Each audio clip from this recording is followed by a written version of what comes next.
Hello friends, అందరికీ నమస్కారం. Welcome back to our channel. ఈ వీడియోలో మీకోసం సెంట్రల్ గవర్నమెంట్ సంస్థ అయినటువంటి ఐఆర్ఎల్ ఇండియా లిమిటెడ్ అంటే ఇండియన్ రేర్ ఎర్త్ లిమిటెడ్ సంస్థ.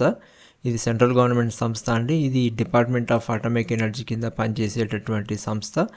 దీని నుంచి appointment of executives on regular basis అంటే పర్మనెంట్ జాబ్స్ కిందటువంటి జాబ్స్ని వాళ్ళు విడుదల చేశారు ఫిలప్ చేయడానికి. ఈ నోటిఫికేషన్లో దానికి సంబంధించిన డీటెయిల్స్ అన్నీ కూడా మీకు వివరిస్తాను. ఈ పొజిషన్స్ అనేవి మనం చూసుకుంటే వేరియస్ పొజిషన్స్ ఉన్నాయి. అరౌండ్ 35 పొజిషన్స్ సంబంధించిన బ్రాంచెస్లలో ఈ పొజిషన్స్ని ఫిలప్ చేయడానికి వారు నోటిఫికేషన్ విడుదల చేశారు. Like mining, mechanical, chemical, electrical, B Tech సంబంధించిన వారు, టెక్నికల్ సంబంధించిన వారు, అండ్ నాన్ టెక్నికల్గా వచ్చేసి హెచ్ఆర్, ఎంబీబీఎస్, లా, ఎల్ఎల్బికి సంబంధించినటువంటి ఎంబీఏ చేసిన వారు కూడా ఈ సంస్థలో అనేది ఫిలప్ చేయడానికి ఈ పొజిషన్స్ అయితే వారు విడుదల చేశారు. ఇది వచ్చేసి ఒక మినీ రత్న కేటగిరీలో ఉన్నటువంటి సంస్థ. ఇక మనం శాలరీ చూసుకుంటే మాత్రం అదిరిపోయే శాలరీ అండి. నిజంగా 13 లక్షల ప్యాకేజ్తో స్టార్ట్ అయ్యి 33 లక్షల వరకు ఉండేటువంటి ప్యాకేజ్ ఉన్నటువంటి పొజిషన్స్ అయితే ఈ నోటిఫికేషన్లో వాళ్ళు ఫిలప్ చేయడానికి చూస్తున్నారు. ఈ సంస్థలో వచ్చేసి మెయిన్గా హెడ్ ఆఫీసెస్ వచ్చేసి వారి యొక్క హెడ్ ఆఫీస్ వచ్చేసి ముంబైలో ఉంది, కార్పొరేట్ ఆఫీసు. దాంతోపాటు తమిళనాడు, ఒడిస్సా, కేరళ, మన ఆంధ్రప్రదేశ్లో ఈ ఉన్నటువంటి ఆఫీసులలో ఫిలప్ చేయడానికి అయితే ఈ పొజిషన్స్ని వారి నోటిఫికేషన్ అయితే వారు విడుదల చేశారు. మనం ముందుగా మెయిన్ డీటెయిల్స్ అనేది చూసుకుంటే ఇంపార్టెంట్ డేట్స్ అనేది మీరు చూసుకుంటే ఆన్లైన్ డేట్ ఓపెనింగ్ చేసుకుంటే రిజిస్ట్రేషన్ స్టార్ట్ అయినా చూసుకుంటే 27/20/26 రోజు స్టార్ట్ అయిందండి. Closing date of online applications అనేది 10th of August 2026 వరకు అయితే టైం ఉంది. కానీ ఎవరైతే ఈ డీటెయిల్స్ అన్నీ చూసాక ఆపర్చునిటీ ఉన్న వారికి, ఎలిజిబిలిటీ ఉన్నవారు ఈ పొజిషన్స్కి అప్లై చేసుకోండి. ఖచ్చితంగా మంచి ప్యాకేజ్ తోటి ఉన్నటువంటి సెంట్రల్ గవర్నమెంట్ సంబంధించినటువంటి పర్మనెంట్ సోర్సెస్ జాబ్స్ కాబట్టి మిస్ చేసుకోకండి. ఇక్కడ వారి నోటిఫికేషన్లో అప్లై చేసుకోవడానికి లింక్ అనేది ఇచ్చేశారు. మనం ఆ లింక్ అనేది క్లిక్ చేస్తే మనకు వచ్చేసి ఈ విధంగా లింక్ ఓపెన్ అవుతుంది. దాంట్లో వచ్చేసి మనకు డీటెయిల్డ్ నోటిఫికేషన్ సంబంధించినటువంటి ఇక్కడ ఇచ్చారండి. దాంట్లో ఫస్ట్ వచ్చేసి డీటెయిల్ నోటిఫికేషన్ అడ్వర్టైజ్మెంట్ క్లిక్ చేస్తే ఇప్పుడు మనం డిస్కస్ చేసేటటువంటి నోటిఫికేషన్ డీటెయిల్స్ అన్నీ ఉంటాయి. తర్వాత అప్లై ఆన్లైన్ అనేది బటన్ మాత్రం క్లిక్ చేస్తే ఈ విధంగా మనకు ఇంకొక విండో అనేది ఓపెన్ అవుతుంది. దీంట్లో మనం వచ్చేసి రిజిస్ట్రేషన్ అనేది ఫస్ట్ చేసుకోవాలి. ఎవరైతే రిజిస్ట్రేషన్ లేకుంటే మాత్రం ఇక్కడ క్లిక్ హియర్ టు రిజిస్ట్రేషన్ అనేది మరి మీరు క్లిక్ చేస్తే మీకు ఈ విధంగా ఇంకొక విండో అనేది ఓపెన్ అవుతుంది. లోడ్ అయిన తర్వాత మీకు వచ్చేసి మీ మెయిన్ ఇంపార్టెంట్ మీ పర్సనల్ డీటెయిల్స్ అన్నీ కూడా ఇచ్చేసి మీ mobile number and alternative mobile number, email ID మీద అనేది ఓటీపీ జనరేట్ చేసుకున్న తర్వాత మీ యొక్క రిజిస్ట్రేషన్ ఫామ్ అనేది క్రియేట్ అవుతుంది. దాని తర్వాత వచ్చేసి మీకు సంబంధించినటువంటి క్రియేట్ అయిన తర్వాత మీరు వచ్చేసి ఆల్రెడీ రిజిస్టర్ అయిపోయారు కాబట్టి మీరు ఇక్కడ వచ్చి లాగిన్ క్లియర్ చేసుకుంటే ఈ విధంగా మీరు లాగిన్ ఐడి, మీరు యూజర్ ఐడి, పాస్వర్డ్ ఇచ్చేసి లాగిన్ చేసుకొని ఈ పొజిషన్స్కి అయితే అప్లై చేసుకోవచ్చు. ఇక తర్వాత వచ్చేసి మనము వేకెన్సీస్ చూసుకుంటే పొజిషన్ సంబంధించిన వేకెన్సీస్ నేను చెప్పాను కదండి ఎన్ని పొజిషన్స్ ఉన్నాయంటే మొత్తం 36 విభాగాలలో ఈ పొజిషన్స్ని ఫిలప్ చేయడానికి వారు ఉన్నారు. అందులో BE, B Tech and LLB, graduate, CMA, MBA, MBBS సంబంధించినటువంటి పొజిషన్స్ కూడా నాన్ టెక్నికల్, టెక్నికల్ సంబంధించిన పొజిషన్స్ అయితే ఉన్నాయి. And medical, finance, marketing, sales, HRM, legal ఇవన్నీ కూడా ఉన్నాయి. తర్వాత mechanical, electrical, mining, mineral, commercial purpose, safety, industrial సంబంధించిన ఇన్స్ట్రుమెంట్ సంబంధించిన పొజిషన్స్ కూడా ఉన్నాయండి. అందులో డిజిగ్నేషన్స్ వచ్చేసి chief manager, deputy manager and assistant manager విభాగాలలో అండ్ మేనేజర్ విభాగంలో ఈ పొజిషన్స్ అయితే ఫిలప్ చేశారు. కాకపోతే ఒక్కటి ఏంటంటే ఈ పొజిషన్స్కి మాత్రం వారు ఎక్స్పీరియన్సెస్ అనేది కూడా వారు అడుగుతున్నారు.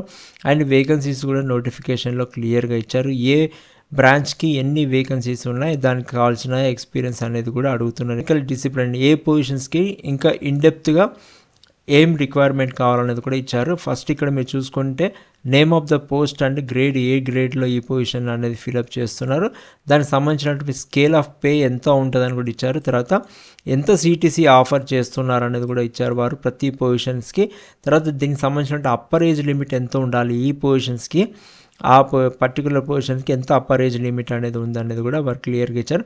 తర్వాత ఏ పొజిషన్ అనేది ఏ లొకేషన్లో పోస్టింగ్ అనేది జరుగుతుంది అనేది కూడా ఇచ్చారు. ఇప్పుడు చీఫ్ మేనేజర్ టెక్నికల్ మెకానికల్ సంబంధించినది మనం చూసుకుంటే ఇది ఆస్కామ్ ఒడిశాలో అయితే ఈ పొజిషన్ ఫిలప్ చేస్తారు. 42 years అనేది ఏజ్ లిమిట్ అండి. ఇది వచ్చేసి యూఆర్ వాళ్ళకి.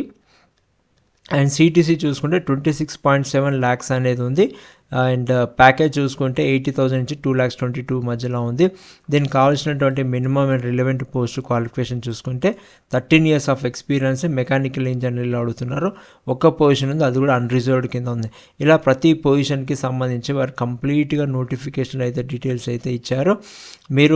మీకు సంబంధించినటువంటి ఏ బ్రాంచ్ మీకు ఉన్నదో దానికి సంబంధించినటువంటి డీటెయిల్స్ అన్నీ కూడా మీరు చూసుకొని క్లియర్గా ఆ పొజిషన్స్కి అయితే మీరు అప్లై చేసుకోవచ్చు. మొత్తం 36 పొజిషన్స్కి సంబంధించినటువంటి కంప్లీట్ డీటెయిల్స్, ఎక్స్పీరియన్స్ ఎంత కావాలి, ఎక్కడ పొజిషన్స్ అనేది ఉంటాయి అనేది కూడా చేశారు. ఇవి వచ్చేసి మన తెలంగాణ అండ్ ఆంధ్రప్రదేశ్ వారు కూడా ఈ పొజిషన్స్కి అయితే అప్లై చేసుకోవచ్చు. ఎందుకంటే ఇవి సెంట్రల్ గవర్నమెంట్ సంబంధించినటువంటి జాబ్ పొజిషన్స్ కాబట్టి మన వారు కూడా ఎక్కడైనా సరే పొజిషన్స్ ఎవరైనా రీలొకేట్ అవుతారు వెళ్దాం అనుకున్న వారు మాత్రం ఈ పొజిషన్స్కి అయితే ఈజీగా అప్లై చేసుకోవచ్చు. మంచి ప్యాకేజ్ తోటి ఉన్నది కాబట్టి eligibility and all the required details అన్నీ కూడా సాటిస్ఫై చేస్తే మాత్రం ఇటువంటి ఆపర్చునిటీ మాత్రం మిస్ చేసుకోకుండా అప్లై చేసుకోండి. ఇక వారు ఇంకొకటి ఏంటంటే మినిమం రిలవెంట్ పోస్ట్కి క్వాలిఫికేషన్ వర్క్ ఏదైతే ఎక్స్పీరియన్స్ అడిగారో మీరు ఆన్లైన్లో అప్లై చేసేటప్పుడు మాత్రం మీ యొక్క experience certificate, appointment order, pay slips ఇవన్నీ కూడా అప్లోడ్ చేయాల్సి ఉంటుంది. ఇవి మాత్రం మీరు గుర్తుంచుకొని మర్చిపోకుండా. తర్వాత అన్ని పొజిషన్స్కి వచ్చేసి అయితే వారు క్వాలిఫికేషన్ ప్రకారం అడిగింది ఫస్ట్ క్లాస్ మార్క్స్ తోటి అయితే పాస్ అయిపోయి ఉండాలి. 60% మార్క్స్ అనేది రావాలి. అది యూఆర్ అండ్ ఓబీసీ వారికి. ఇక EWS candidates and with 55 marks ఉంటే సరిపోతుంది. Aggregate in respect of SC ST క్యాండిడేట్స్కి 55% అయితే మార్క్స్ ఉంటే సరిపోతుందని చెప్తున్నారు. యూఆర్ ఓబీసీ ఈడబ్ల్యూఎస్ వారికి మాత్రం 60% మార్క్స్ తోటి అయితే పాస్ అయి ఉండాలని చెప్తున్నారు. ఇక ఎలిజిబిలిటీ క్రైటీరియా ఫర్ క్యాండిడేట్స్ అనేది చూసుకుంటే మనం వచ్చేసి ఇక్కడ వారు కొన్ని పొజిషన్స్కి ఇచ్చారు కదా, ఏ పొజిషన్లో మీరైతే అప్లై చేస్తున్నారో కనీసం 2 years వరకు దాని కింద లెవెల్లో మీరైతే పనిచేసిన వారే ఉండాలి అని చెప్తున్నారు. ఇక్కడ ఒకవేళ మీరు జనరల్ మేనేజర్కి అప్లై చేస్తున్నారంటే E6 లెవెల్లో అయితే E7కి అప్లై చేస్తుంటే E6 లెవెల్లో పనిచేసిన వారే ఉండాలి. అది కూడా మినిమం 2 years చేసి ఉండాలి. ఇక CDI ప్యాటర్న్లో అయితే లెవెల్ 13లో పనిచేసి ఉన్నవారు ఉండాలి. పిఎస్ బ్యాంక్స్కి అయితే స్కేల్ 5లో అయితే పనిచేసి ఉండాలి. అలా ప్రతి పొజిషన్స్కి వీళ్ళు సిగ్రిగేషన్ చేసి ఇక్కడ నోటిఫికేషన్ అయితే క్లియర్ డీటెయిల్స్ అనేది వారు ఇచ్చారు. మీరు ఎక్స్పీరియన్స్ కౌంట్తో పాటు ఈ పే స్కేల్లో అనేది మీరు పనిచేసిన వారే ఉండాలి. కేవలం అసిస్టెంట్ మేనేజర్కి మాత్రం ఎటువంటి అప్లికేబుల్ లేదని చెప్తున్నారు. ఇండక్షన్ లెవెల్లో ఉంటుంది కాబట్టి మీరు నోటిఫికేషన్లో రిలీజ్ అయినటువంటి ఇవన్నీ కూడా మీరు చూసుకొని మీరు అప్లై చేసుకోవచ్చు. ఇక శాలరీ అండ్ అలవెన్సెస్ చూసుకుంటే నేను చెప్పాను కదండి, మొత్తంగా మనం చూసుకుంటే 40,000 నుంచి మినిమం పొజిషన్స్ బట్టి చూసుకుంటే 2,60,000 వరకు అయితే పే స్కేల్ ఉంటుంది. ఇక మినిమం సిటీసీ చూసుకుంటే 13.35 lakhs నుంచి 33.38 lakhs వరకు అయితే సిటీసీ ఉంటుంది. Depending on the higher grade వారికి, హయ్యర్ శాలరీ వారికి అయితే ఈ పొజిషన్స్కి ఇంత ప్యాకేజ్ అనేది ఇవ్వడం అనేది జరుగుతుంది. ఇక ప్లేస్ ఆఫ్ పోస్టింగ్ అనేది కూడా నేను ఇందాక చూపించాను, ఏ పొజిషన్స్కి ఎక్కడ ప్లేస్ ఆఫ్ పోస్టింగ్ అనేది జరుగుతుందని. ఏజ్ కూడా ప్రతి పొజిషన్స్కి వారు పైన టేబుల్లో అయితే ఇచ్చారు. దాంతోపాటు రూల్స్ అండ్ రెగ్యులేషన్స్ ప్రకారంగా ఏజ్ రిలాక్సేషన్ అనేది కూడా ఉంటుంది. యూఆర్ వారికి ఎటువంటి రిలాక్సేషన్ అనేది ఏదైతే అప్పర్ ఏజ్ లిమిట్ ఉందో అదే ఉంటుంది. ఈడబ్ల్యూఎస్ వారికి, యూఆర్ వారికి, ఓబీసీ వారికి అయితే 3 years ఇస్తున్నారు. అండ్ ఎస్సీ వారికి అయితే 5 years ఇస్తున్నారు. ఇక పీడబ్ల్యూబీడీ, ex service men, central government, semi గవర్నమెంట్లో పనిచేసేటవారు, ఇక ఐఆర్ఎల్ ఇంటర్నల్ క్యాండిడేట్స్ ఎవరైతే ఆల్రెడీ చేస్తున్నారో వారికి కూడా వారి యొక్క కేటగిరీ ప్రకారంగా ఏజ్ రిలాక్సేషన్ అనేది ఇక్కడ వారు ప్రొవైడ్ చేయడం అనేది జరుగుతుంది. ఇక మోడ్ ఆఫ్ సెలెక్షన్ అనేది చూసుకుంటే సింపుల్గా ఎవరైతే అప్లై చేస్తున్నారో వారందరినీ కూడా షార్ట్ లిస్టింగ్ చేస్తారు.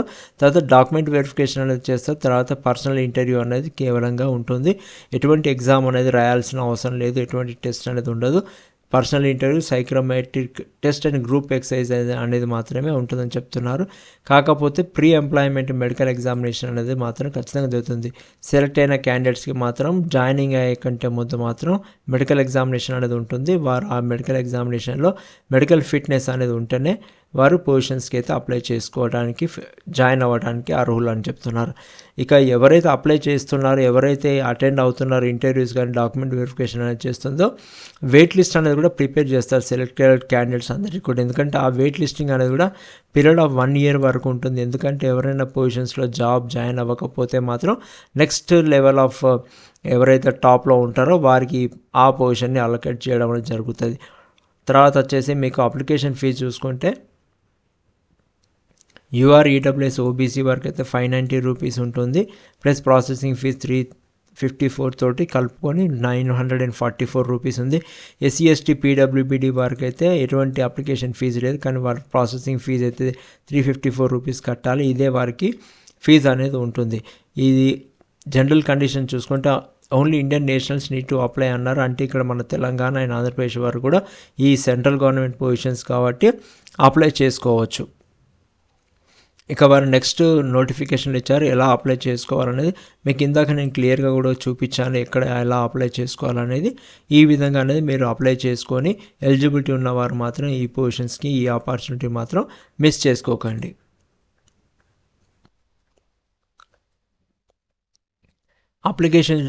అప్లై చేసిన తర్వాత మీకు ఒక ప్రింటింగ్ అప్లికేషన్ ఫామ్ అనేది వస్తుంది. దాన్ని మాత్రం మీరు ప్రింట్ తీసుకొని పెట్టుకోవాలి. అదే ఫ్యూచర్ రిఫరెన్స్ కింద అనేది మీకు ఉంటుంది కాబట్టి అది మిస్ చేసుకోకండి. ప్లస్ మీకు కంప్లీట్గా వాళ్ళ నోటిఫికేషన్లో కూడా ఇచ్చారు ఎలా అప్లై చేసుకోవాలి, ఏమైనా డౌట్స్ ఉంటే కూడా చూసుకోవచ్చు. అదే కాకుండా వారు ఇక్కడ హెల్ప్ డెస్క్ నెంబర్ అనేది కూడా ఇచ్చారు. ఆ నెంబర్ కూడా మీరు కాల్ చేసి మండే టు ఫ్రైడే ఏమైనా మీకు డౌట్స్ ఉంటే కూడా మీరు అడిగి తెలుసుకోవచ్చు. ఇక మళ్ళీ చెప్తున్నాను, ఇంపార్టెంట్ డేట్స్ వచ్చేసి అయితే ఆల్రెడీ నోటిఫికేషన్కి సంబంధించినటువంటి ఆన్లైన్ రిజిస్ట్రేషన్స్ అయితే స్టార్ట్ అయిపోయినాయి. ఇక లాస్ట్ డేట్ అయితే 10th of August వరకు టైం ఉంది. మీ అప్లికేషన్ ఫీజు ఏదైతే ఉందో కేటగిరీ ప్రకారంగా అది ఆన్లైన్లో మాత్రమే పేమెంట్ చేయాలి. ఇక జాబ్ ఆస్పిరెంట్స్ అండ్ ఎవరైతే ఈ వీడియోస్ని అయితే చూస్తున్నారో వారందరికీ ఆల్ ద బెస్ట్ అండి. Thank you for watching my video. మీరు కామెంట్ సెక్షన్లో మీకు ఏమైనా డౌట్స్ ఉంటే మాత్రం కామెంట్ చేయండి, నేను క్లియర్ చేయడానికి మీకు ట్రై చేస్తాను. Thank you once again.